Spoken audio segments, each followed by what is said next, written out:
Mungkin untuk Pak Abdul Muti juga terkait BGN kan berencana untuk melibatkan kantin sekolah dalam program MBG khususnya di daerah 3T. Mungkin terkait ini bagaimana dari Mensesnek dan Mendisdasmen? Baik, agak kurang jelas pertanyaan, tapi masalah MBG yang berkaitan dengan kantin sekolah.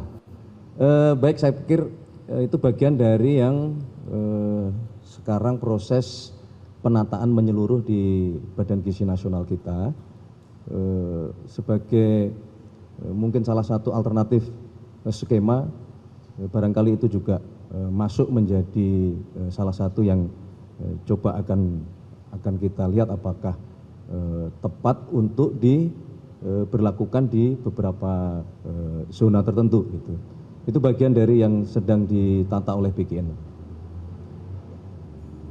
Ada yang lain? Cukup ya, saya pikir cukup. Tadi sudah disampaikan semua oleh Prof. Muti, Mendikdasmen.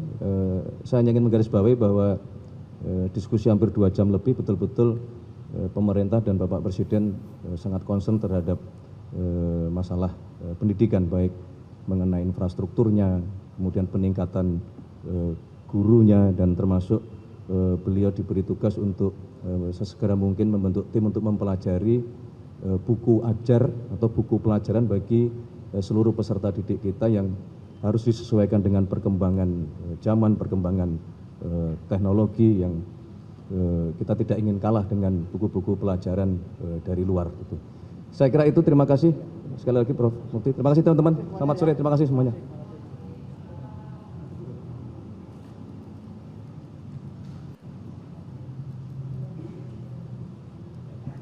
Dan kita juga ininya tidak harus membangun dapur baru, itu prinsipnya.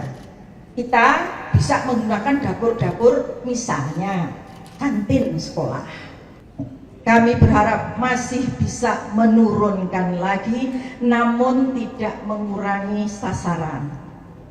Jadi kami akan terus melakukan efisiensi anggaran di berbagai bidang.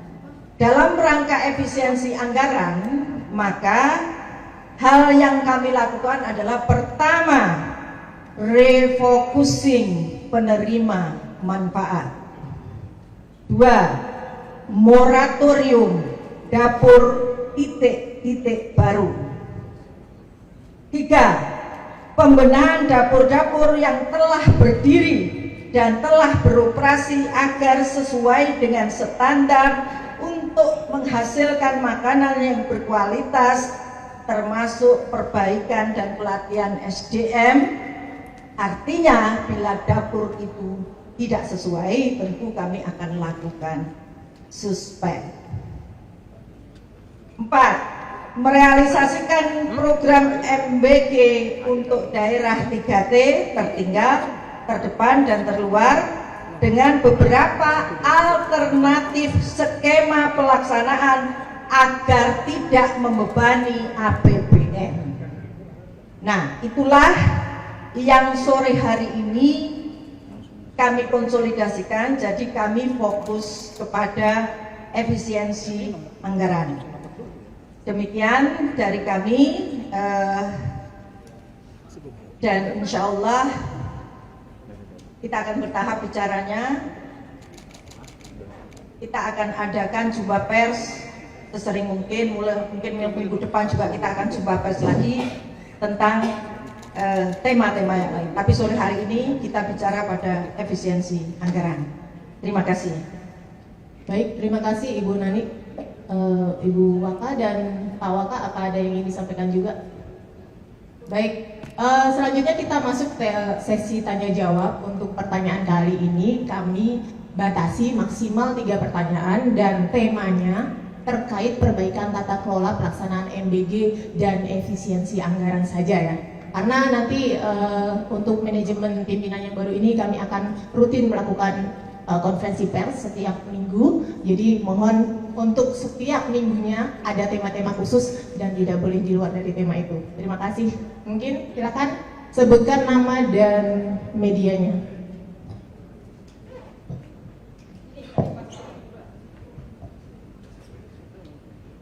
Selamat sore, perkenalkan nama saya Dias dari cnnindonesia.com.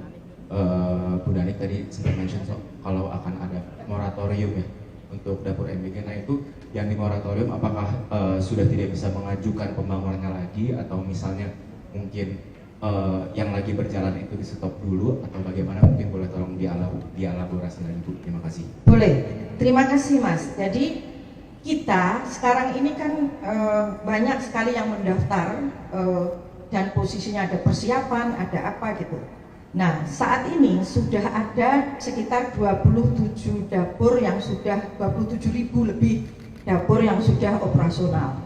Kami akan beresin dulu ini.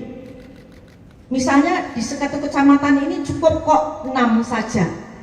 Sudah, ya 6 saja. Jadi moratorium. Nah, lalu apakah nanti dibuka?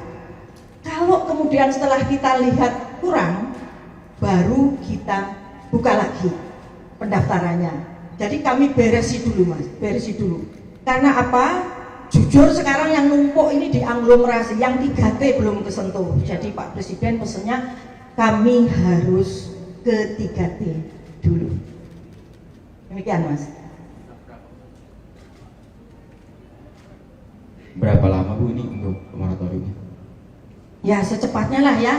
Pokoknya ya kan kita intinya pemerataan. Pemerataan itu dalam arti bukan pemerataannya dapurnya harus dapat PM itu enggak, tapi pemerataan dalam arti semua anak-anak harus dapat. Tapi juga tidak dengan banyak dapur. Kalau banyak dapur kan tidak efisien karena kita sewa dapur toh. Nah, ini untuk kita rem dulu dan ditata. Berapa kira-kira misalnya satu kecamatan, satu kabupaten ini idealnya berapa? Ini gampang banget, cepet karena kan kita sekarang kerjasama dengan Dikdasmen, dengan Kemendikbangga ya. Jadi untuk menghitung nanti berapa sebetulnya yang dibutuhkan. Demikian. Ya mungkin dari tengah, lalu nanti ujung kanan. Selamat sore Bu Nani. Pertama saya Lydia dari beritaNasional.com. Ibu izin tadi sempat dibilang untuk yang di 3T itu dengan metode dengan model lain gitu ya, nanti MBG-nya itu mungkin bisa dibagikan bagaimana. Tapi dari minggu. Dan anggarannya tadi kan mau dipotong, kira-kira udah ada rinciannya belum Bu? Besarannya bagaimana?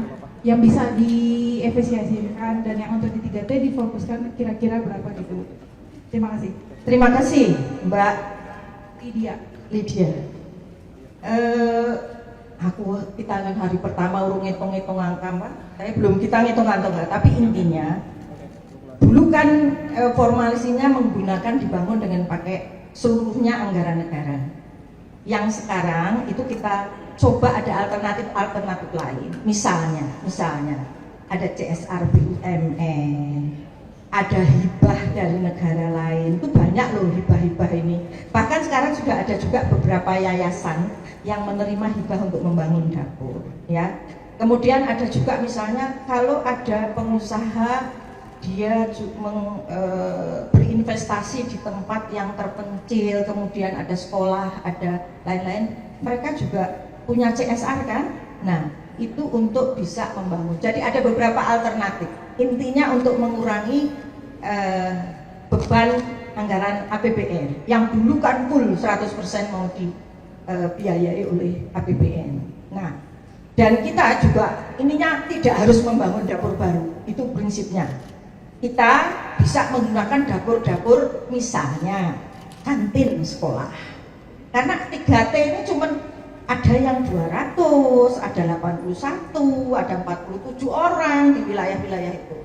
Jadi nggak mungkin kita membangun dapur-dapur baru. Jadi yang sudah ada existing, nggak tahu dapurnya siapa, mungkin ada dapur umum atau apa. Intinya tidak harus membangun dapur baru. Oke, terima kasih.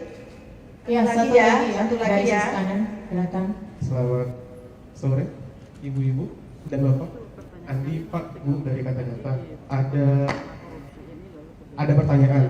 Yang pertama buat Bu Arum mungkin ya, kan ini salah satu alasan pergantian pemain di BGN kan untuk biar lebih ketat gitu ya sama yang katanya Pak Menkesnek juga. Kira-kira bakal ada inovasi apa nih untuk pengetatan atau pengawasan biar nggak ada kebocoran lagi di BGN seperti pesannya Pak Prabowo dan Pak Menkesnek. Terus tadi kan ini akan ada moratorium sama bakal ada pelatihan SDM di SPPG-nya ya. Itu saya tangkapnya begitu. Dengan adanya langkah baru ini, apakah di akhir tahun ini masih akan tercapai 82,6 juta atau ini akan jadi lebih panjang lagi jadwalnya? Terima kasih. Moratorium tadi udah tak jawab, masa dijawab lagi.